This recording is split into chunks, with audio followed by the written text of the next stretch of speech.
correções da nossa aula 1 e 2 envolvendo óptica. Vamos lá? Ao finalizar as atividades, envie fotos para a professora Audilene para a confirmação e validação da sua participação nas aulas de Ciências da Natureza. Turma, vamos iniciar então as nossas correções aí, continuação das atividades sobre óptica, sobre física ondulatória. Na página 25, a letra C é continuação das atividades que nós fizemos na semana passada, da página 24, tá bom?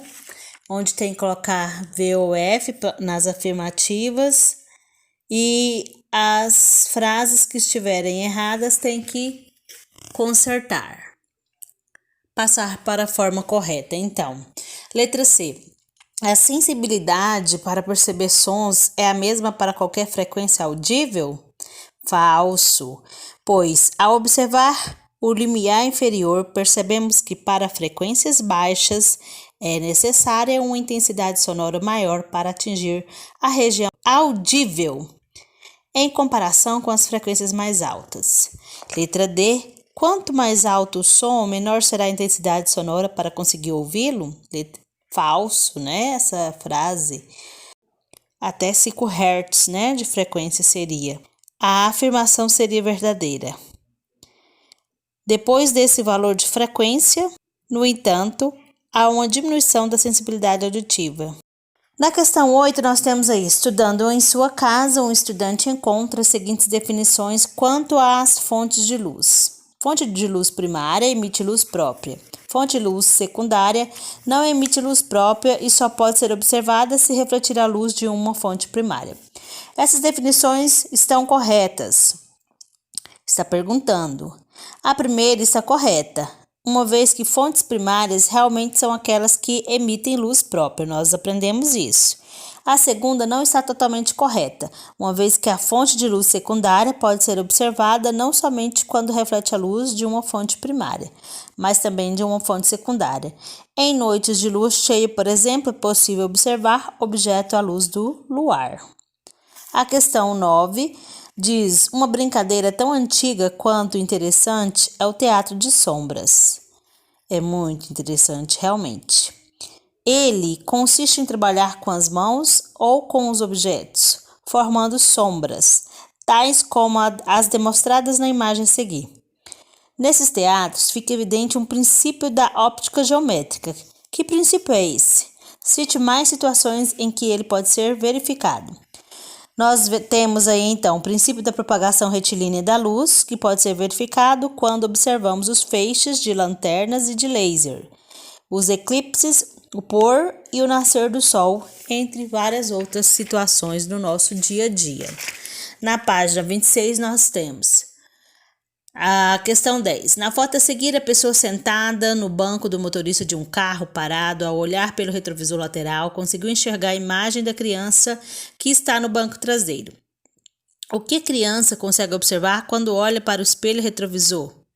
A pessoa sentada no banco do motorista, que nesse caso é quem está tirando a fotografia. B. Qual o princípio da óptica geométrica explica esse fato? Princípio da reversibilidade dos raios de luz. No filme Guerra nas Estrelas, existe uma arma que seria impossível nos tempos atuais.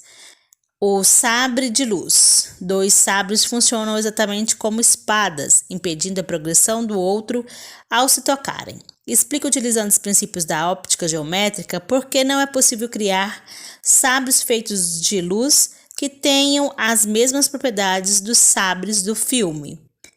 Em razão do princípio da independência dos raios luminosos, 2 sabres de luz, ao se tocarem, não se chocariam como espadas de aço, pois um raio de luz cruzaria o outro. E no filme, nós sabemos que é muita ficção científica, né? Efeitos. A questão 12 da página 27, a decoração de ambientes é uma arte. Jardins representam um exemplo de como a iluminação artificial de ambientes pode alterar de maneira significativa a forma como eles são vistos e notados pelas pessoas. Olha que linda essa imagem. A iluminação verde é uma das mais utilizadas nas decorações pois realça o jardim, uma vez que a cor refletida pelas folhas.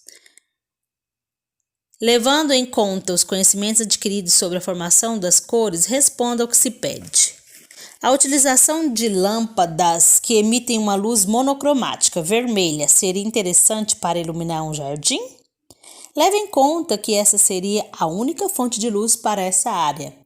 Nesse caso, iluminar o jardim com luz monocromática vermelha não seria interessante, pois deixaria as folhas escuras, visto que elas absorveriam o vermelho e refletiriam pouca ou nenhuma luz. Letra B. Se a iluminação de uma planta for feita exclusivamente com a luz verde, ela vai desenvolver-se mais ou menos do que uma iluminada com a luz branca?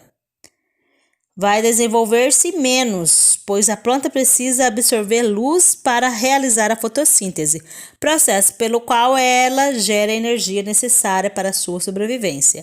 Assim, se for iluminada por luz monocromática verde, vai refletir boa parte de luz, absorvendo muito pouco.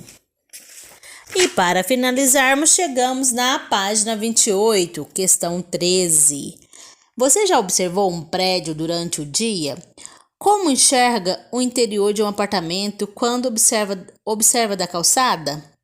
Normalmente ele é mais escuro do que a parte externa, passando a impressão de que o cômodo atrás da janela está escuro. No entanto, nem sempre isso é verdade, mesmo que de fora pareça escuro.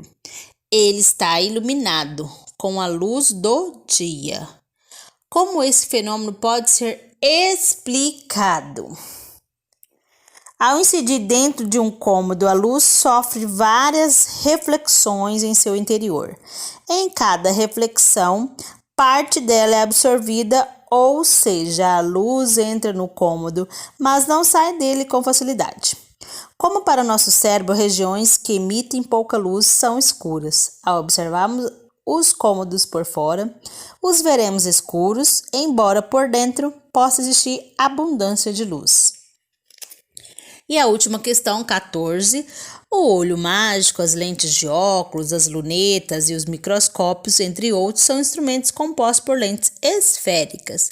As duas lentes a seguir são feitas de vidro e são envolvidas apenas pelo ar atmosférico. Classifique-as em convergente ou divergente e dê um exemplo de seu uso no cotidiano. No primeiro exemplo aí nós temos lente divergente, exemplo, o olho mágico. Lente convergente, exemplo, nós temos a lupa. Espero que vocês tenham feito as devidas correções e, ao finalizar, envie fotos para a professora Audilene, que estará aguardando para a validação e participação nas nossas aulas de Ciências da Natureza. Beijos, fiquem todos com Deus e até a próxima aula. Se cuidem!